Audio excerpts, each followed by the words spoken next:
What is going on with my camera, yo? Ugh. For quite some time, I I think this is a product of my youth. I'll say this. I'm still young. However, I've been younger. I think a lot of us are like, poetry, art. Like, that's cringe. That's lame. And you could make an argument that it's, our culture now tells us that it's not cool to try. But I mean, even my grandfather, who he's, gosh, what, 78, 9? He's 79. About to be 79. Like, dude is getting up there. He's very healthy for his age. He's getting around just great. Praise the Lord for that. But man, he follows that same mindset. Born in 1947, and there's not a deep appreciation for, art, and specifically in the context of poetry and song. And I think that speaks to some level of the natural fear of feeling. I think it's easy to be afraid to be open, to be honest about what is raw, what you genuinely feel. And any form of expressing that feeling, the honesty behind it simply is terrifying. I need not say much more. I think the honest truth is that it's terrifying. I write poetry. It's very seldom that I do.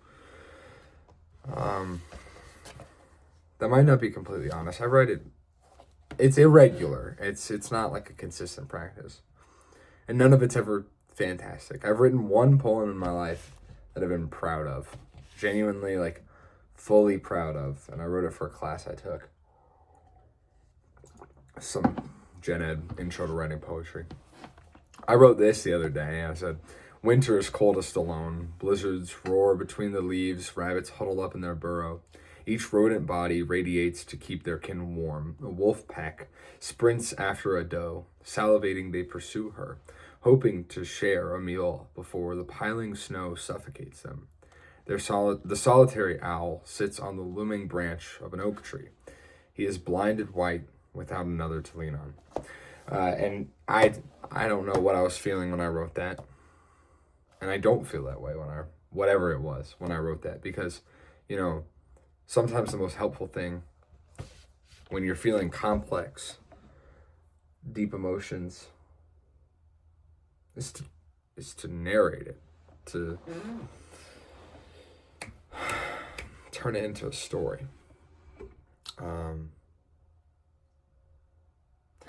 Because feelings, because they're rooted in complex neurochemistry and visceral reactions we have to things, and a lack of understanding of our situation, a lack of understanding of ourselves, our identities, our personalities,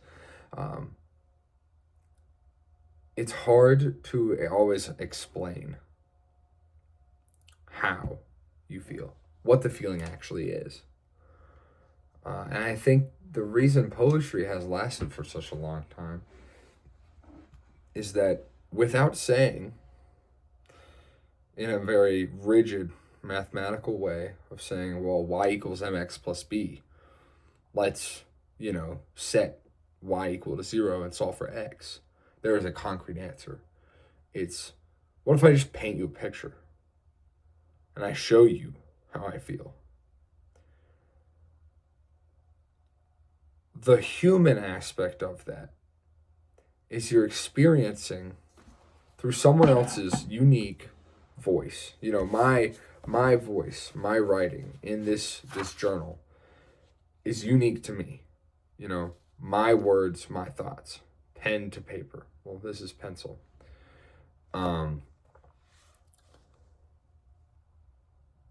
that's like invaluable, is to read someone else's words. I wrote an essay reflection on St. Augustine's Confessions for a class this semester that I'm currently in. And I opened the essay saying, if music were absent from the human experience, words would be the greatest medium of expression. And then I go on and this is an extra credit assignment. I say, analogous to a painter transfiguring empty canvas into a lush landscape with soaring skies, Augustine uses brilliant strokes of rhetoric in order to illustrate the human condition.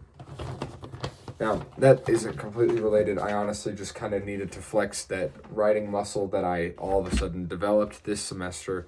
Did not have that. I felt like really, really awesome when I wrote that. Things like that. The unique writer's voice. You're not going to get that from the tried and true Atomic Habits. I've read this book in high school when I was 16. I read this whole thing. I might have even taken notes in it. Actually, I don't think I started doing that at this point in my life. I didn't take notes in it. And I would be like, oh, yeah, like, dude, bro, like, you need to do this to be a better person, to work harder. None of that. I don't remember a single thing. However, Emily Dickinson, the collected poems, there are pages. I wrote in this book. Someone years ago bought this for $6. This hardback copy of this. My favorite poem of all time. I'll read it aloud. This is Emily Dickinson, like I said. A wounded deer leaps highest, I've heard the hunter tell. 'Tis but the ecstasy of death, and then the break is still. The smitten rock that gushes, the trampled steel that springs. A cheek is always redder, just where the hectic stings.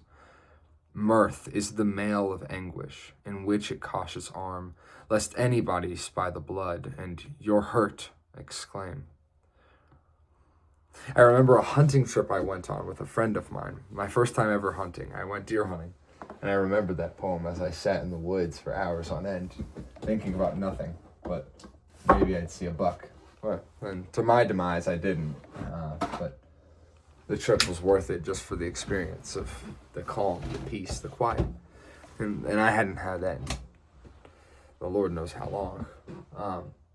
But I say all of this to say that you should start writing poetry. Everyone should write poetry. Everyone should find, and maybe not poetry. I use this journal that my lovely girlfriend got me as a tool, not for like writing down like, oh, today this happened, but just writing like actual short stories maybe, or philosophical things and prayers. I wrote about, what does it mean to be in a romantic relationship? What should it look like? I write about music. I like music a lot. Clair de Lune is like, I referenced this in my last video, but Clair de Lune is like my favorite song of all time. It's fantastic. But find some sort of avenue, some sort of medium of expression that you can use in your life in order to make sense of your complex emotions. And like I said, this poem I shared that I wrote, that came from my voice, my thoughts, is not good. Like, no one would read this and be like, wow, this was fantastic writing. Well, maybe my mom.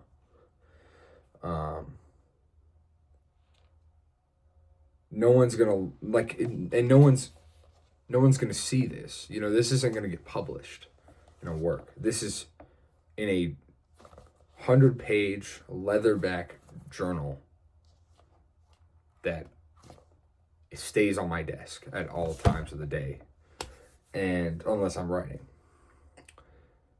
So find some medium of expression in order to make sense of your emotions. Because whatever I was feeling that night, I couldn't quite get my head around. And rather than intellectualizing your emotions, which honestly dulls them, I think the stronger thing to do would be to hold on to them and then materialize them and let it exit you through that avenue. I've done this so many times. I have another one. I was in a deep despair for a couple of days. And actually, this is funny. This was only a month ago, but I had some personal, social tension in my life, and I was just absolutely down and out. I'm trying to avoid using the word crash out, the phrase crash out, in a YouTube video where I'm talking so formally and so with high vocabulary. Nevertheless, I wrote a couple poems on January 21st about this situation. From a ship far off, through the perilous storm, I hear the sailor say, "The wind is rising, you have to try to live." His words struck my heart like a composer's masterful harmony. I turn my sails back to the wind, and I am carried safely home. And then I quoted a French poem I had to read. Well, didn't have to read. I actually found it from a movie. This one's so edgy. Like, I hated reading that last one. It just isn't very good. There's not a good transition from the harmony to the sails, but... Sorry. A cacophony of cries rages from within me. Each passerby an enemy, each adversary my nemesis. They think nothing of me. I take up no space in the vacuum of their minds. My soul still rages against them. The light has died. What more can I do? And just when I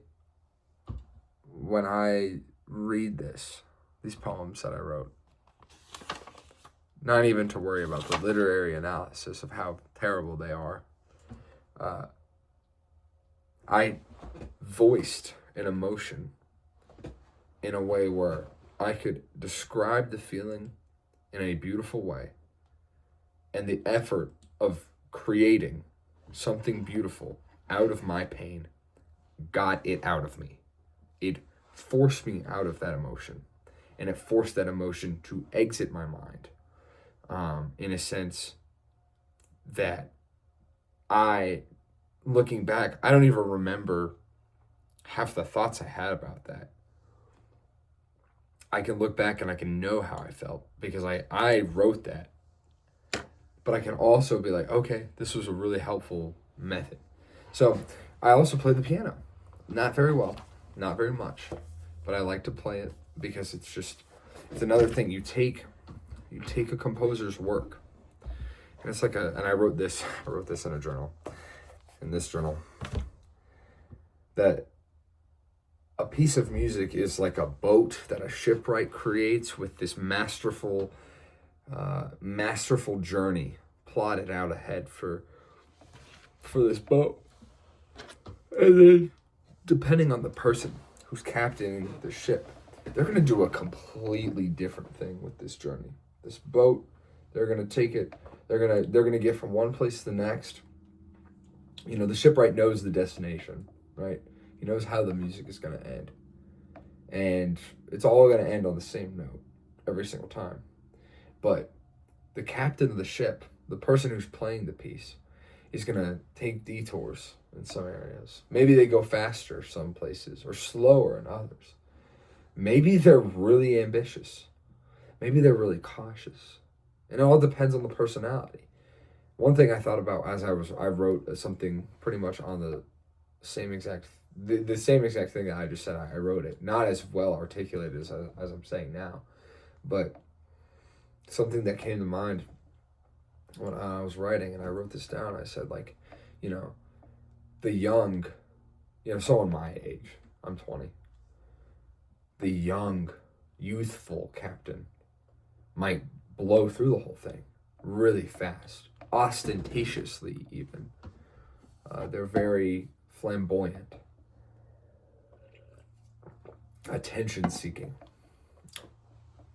The elderly man, with a lot of ease, not a lot of anxiety, but he does it safely, with intelligence, and he doesn't seem too anxious about it at all. And if he is, you don't see it. The new father, I thought this was interesting. The new father is going to be the most anxious. You know, he has someone else to look out for. He has a wife who he already had to look out for.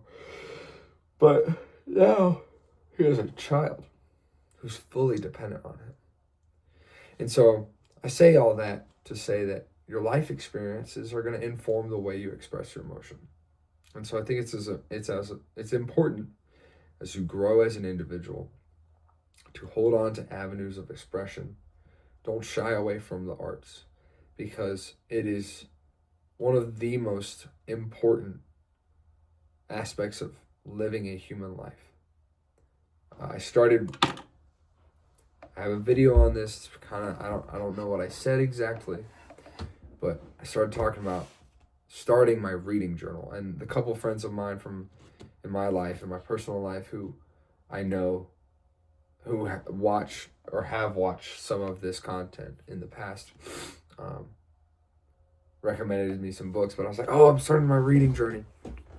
I hit my goal of 3 books during the semester outside of class. I read A Tale of Two Cities, The Picture of Dorian Gray, of Mice and Men.